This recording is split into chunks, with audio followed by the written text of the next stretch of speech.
செல்லுமாறு நமக்கு கூறுகின்றார்கள். அவ்வாறு செல்ல முடியாது என்றால் அவர்கள் தரும் சொற்ப பணத்தை எடுத்துக்கொண்டு செல்லுமாறு கூறுகின்றார்கள்.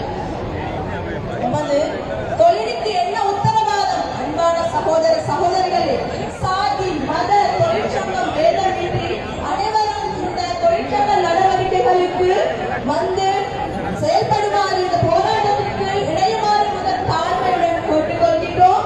அதே போது ஒரு கோரிக்கை விடுக்கின்றோம். அதில் கௌரவ ஜனாதிபதி அவர்களே, உங்களுக்கு எங்கள் நியாயமான ஒரு கோரிக்கையை விடுக்கின்றோம். நாங்கள் உங்களுக்கு எதிராக இந்த மருத்துவத்துக்கு எதிராக நாங்கள் செயல்படவில்லை. எங்களுக்கு பெற வேண்டிய சலுகைகளை நாங்கள் உங்களிடம் கேட்கின்றோம். எங்கள் சலுகையை மாத்திரமே இந்த நாட்டிற்கு நாங்கள் பாரிய சேவையை வழங்குகின்றோம். எனவே எங்கள் நேர்மையான கோரிக்கையை செவிமடுத்து எங்களுக்கு ஒரு தெளிவான விளக்கத்தை தருமாறு கௌரவ ஜனாதிபதி அவர்களை நாங்கள் கேட்டுக்கொள்கின்றோம்.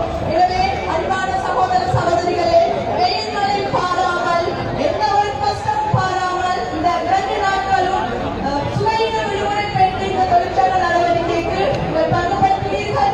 எமக்கு பெரிய உதவியை வழங்குவீர்கள். உங்கள் அனைவருக்கும் எனது மனமார்ந்த நன்றிகள். தமிழ் மொழியில் சொற்பொழிவை வழங்குவதற்கு